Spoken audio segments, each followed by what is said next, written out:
All right. Hello, everyone. My name is Lexi. Welcome back to Sincerely Self podcast. Today, we are joined by Reggie Bowles. He is a life coach, life hacker, and he's also the founder of Dreamers of the Day. Reggie, give us a little introduction to you and your journey. Well, as she said, I'm a life coach and a life hacker. And a few years back, I was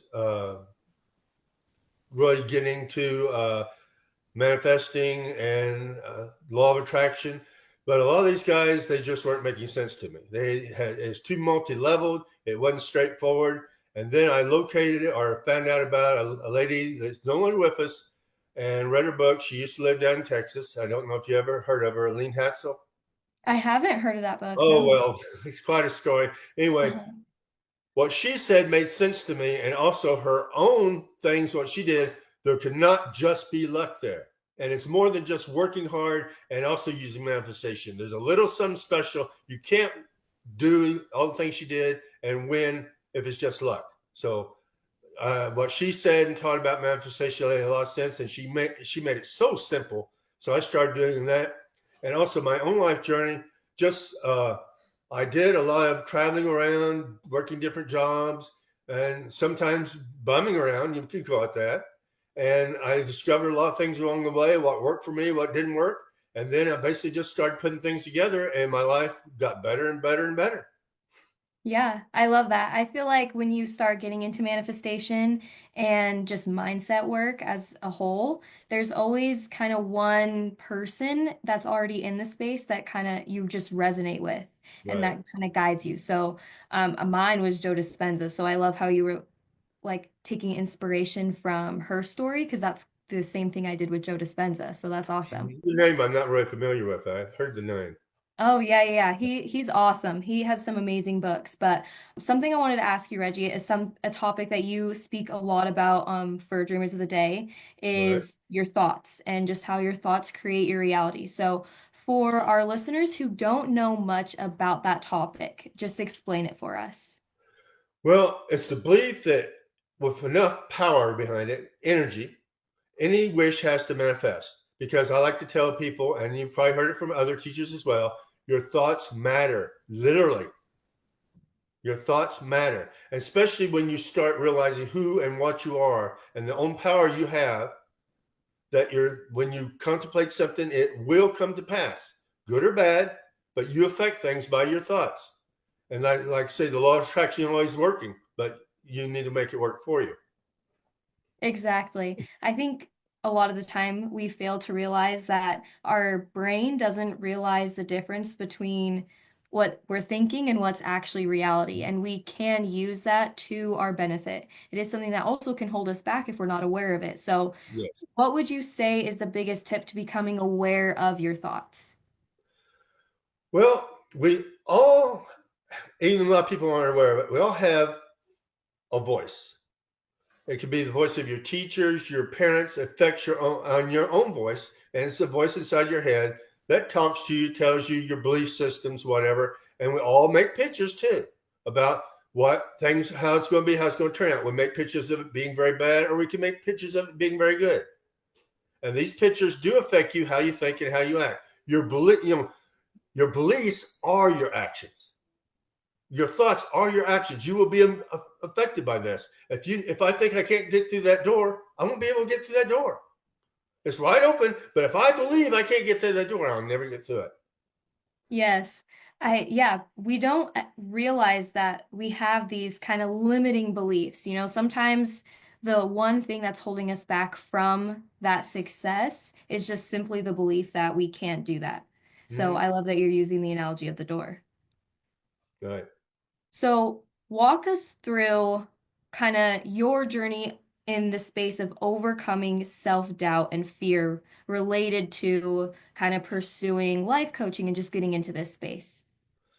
Well, it took a while to find, like, realizing who you are and what you're all about, and that's your self-image. A lot of us, we don't see ourselves really in a good space. We don't see who we are, who we could be. Like I like a perfect analogy. I've heard it from other people, but I really agree with it. When a dog has babies, it has dogs. When a cat has babies, it has cats. When a God has babies, it has, are you a child of God? I And you love have, that. yes. And once you see and understand, when you come to understand, it can take a while, but once you come to understand where you are, it fills you with self confidence, such self respect. What can bother you? Bring it on. And Yeah. that's part of what I teach.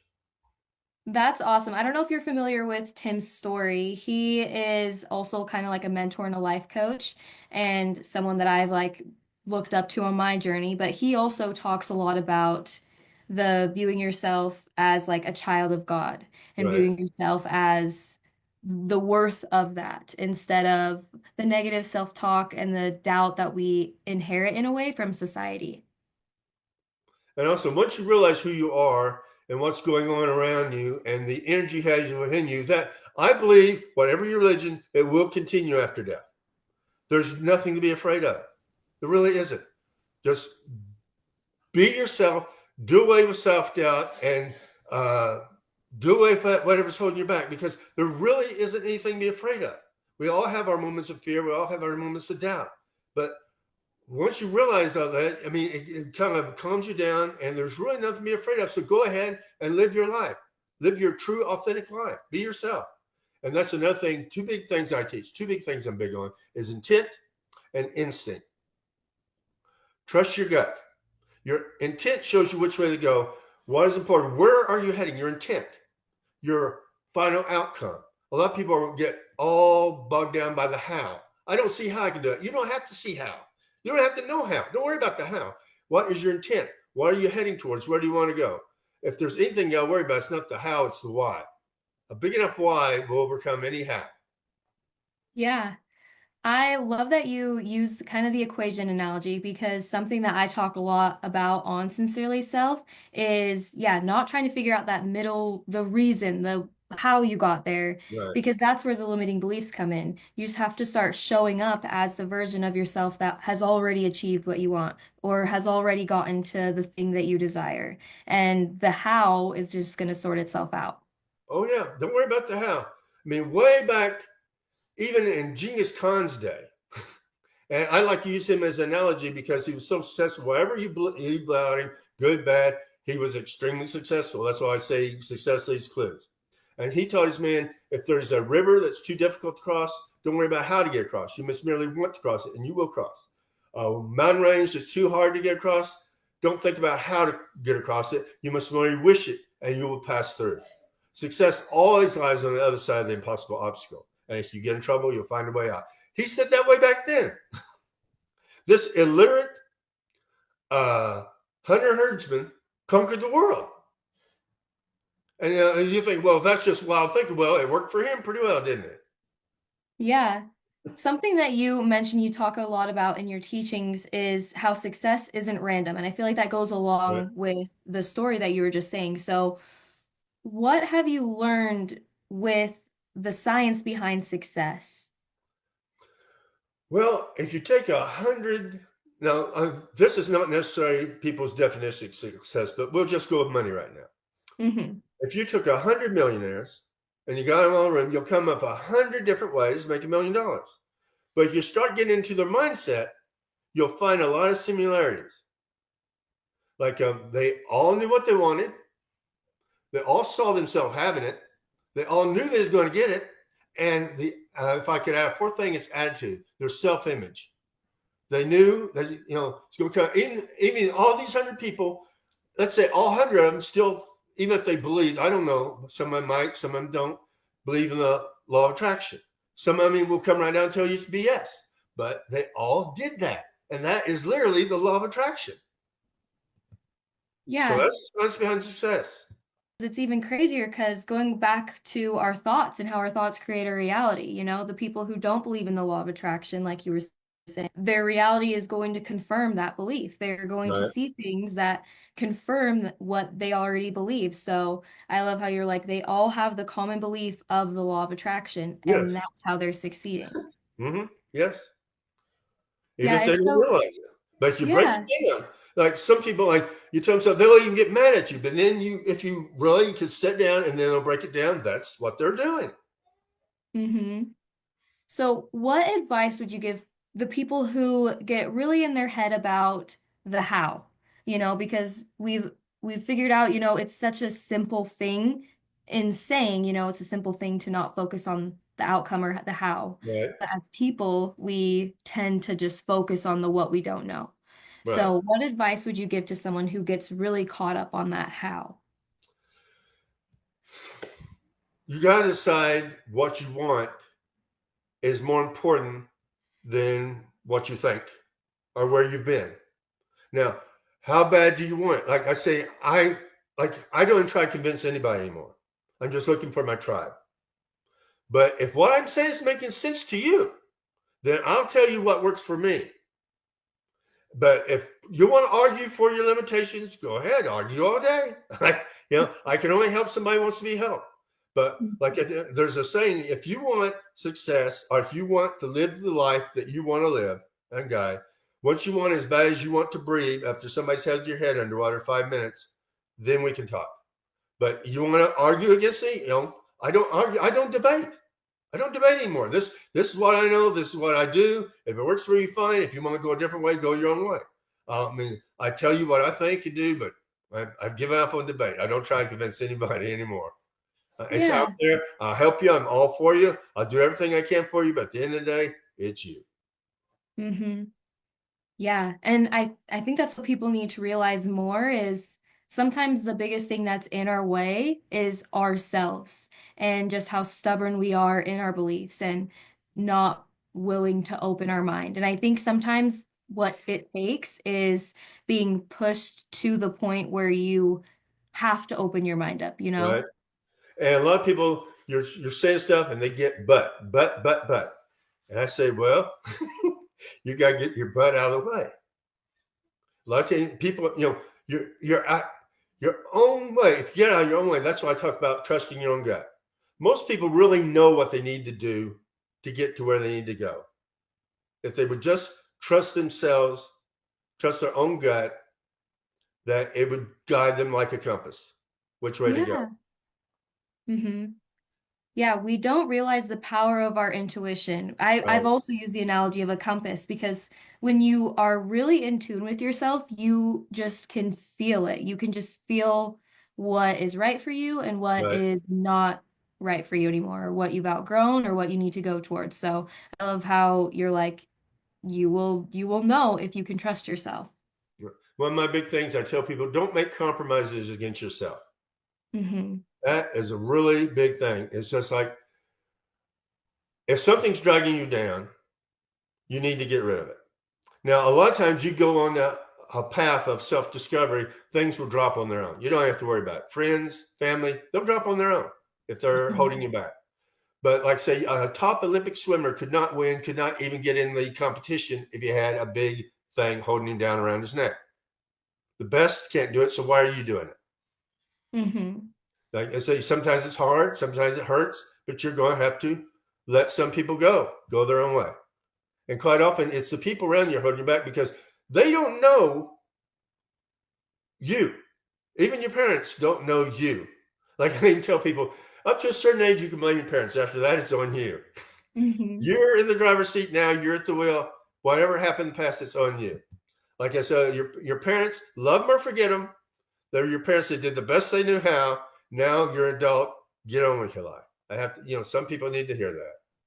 hmm Yeah, because I actually saw a quote or something, a quote or a post about this the other day that was talking about how our childhood traumas and the things that happen to us in our adolescence, like the meaning it has in our life is ours, our duty and our choice. And once you become an adult, you can't necessarily keep playing a victim card, Right. it's either something that's holding you back or it's something that's pushing you forward. You get to choose. That's why I tell people, love them or forget them. hmm They like I say they did what they did. Some of them they just did the best they knew. A lot of times that might not be that good, but you're it's you now. And if you have children, try to correct the mistakes you think they made with you. Try to be a Yeah. better parent than they were to you. Try to be the parent that you wish you had had. hmm That's the best advice I can give people. Like I say, there's an analogy I use. There's way back in the day, a story I love to use as an analogy. Some farm boys on the farm, and a stray horse came up. So one of them got on the horse's back and got him out on the road, and the horse would going down the road, but time to time he'd get off to the side, eating hay or whatever, and he would put him back on the road. Before long, he saw a farmhouse, came to the farmhouse, and the guy said, "That's my horse. How do you know where I live?" He says, "I didn't, but the horse did." You have to do is keep him on the road. Hmm. Yeah, just using the internal compass. I love that. Exactly. Like I say, so I mean, it's not a lot of things not complicated. Like a spec, like I use from Helene Hassel. Select, project, expect, collect. It's simple. Select what you want. What you want to have, be, or do. Project. See yourself having it. Now, I like to be, when I see myself having something, I associate, not disassociate. If I want a car, I don't see myself in the car. I might see the car in my driveway because that's how I would see it. I'm associated. Or if I would be behind the wheel looking out the mirror. If I see myself, it's in the rearview mirror. You're associated like it's real. Okay.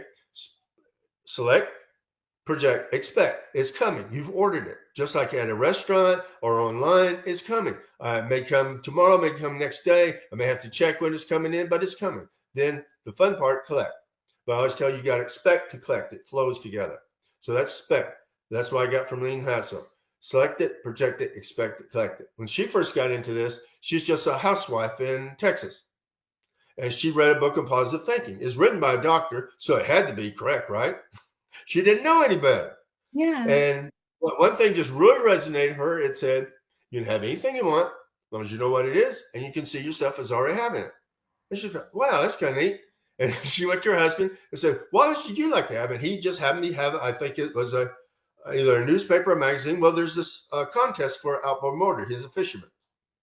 And so she did a 25-word thing, pictured herself being him out fishing, and it's something about Coates being a silent partner. And she won the contest. He got the outboard motor.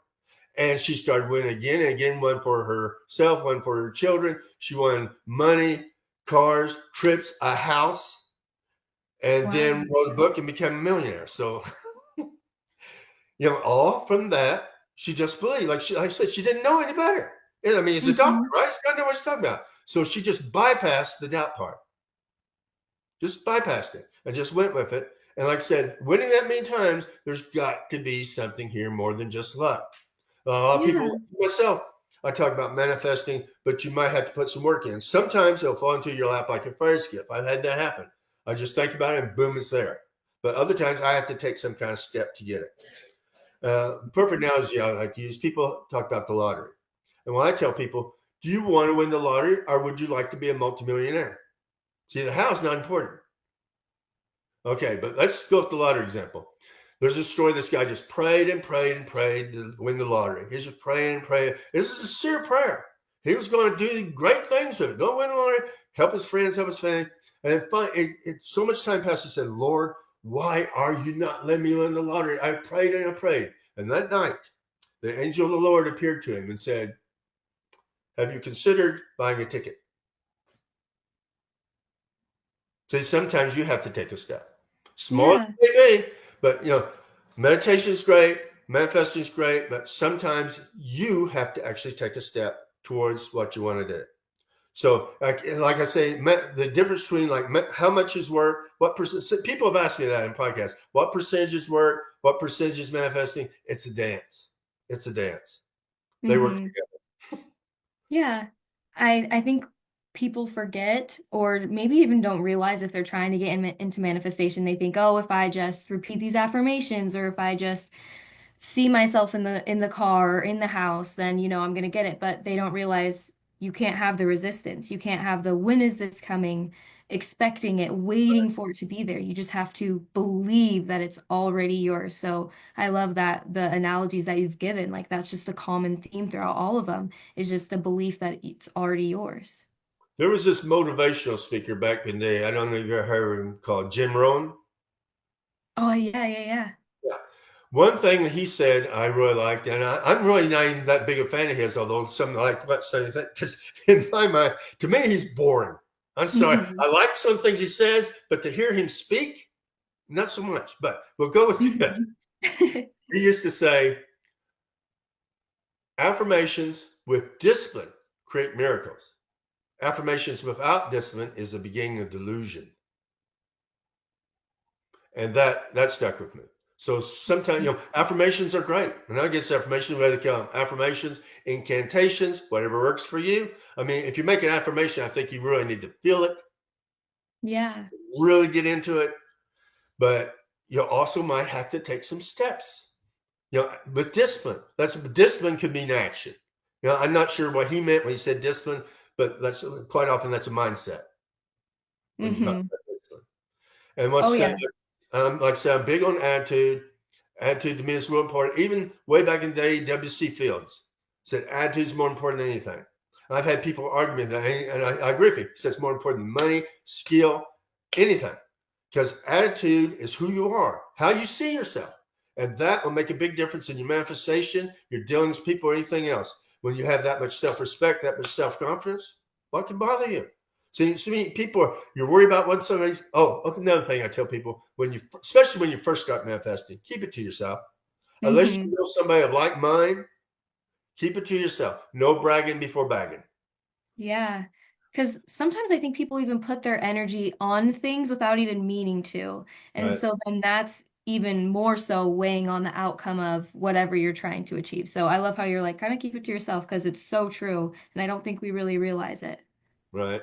Although at the same time, I'm big on like a group manifestation.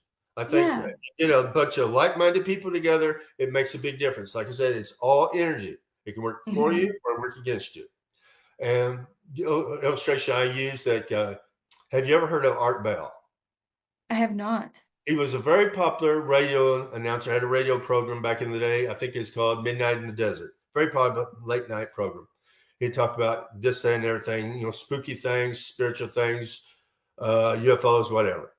All Hmm. kinds of subjects. But one time there was droughts in different parts of America, and he had his listeners all concentrate or pray for rain in these different spots. He quit doing it. Every time he'd do it, they'd have a flood.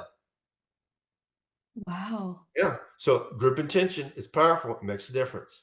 Hmm. Yeah, I love how you said like-minded because that's the really important part. When a bunch of people come together, all with the same intent and all with the same energy flowing Right. towards the same thing, I feel like that's yeah, when it's powerful. To quote Helene Hatzel, because she won so much, people started calling her a witch. So she Hmm. says, not witchcraft, it's wishcraft.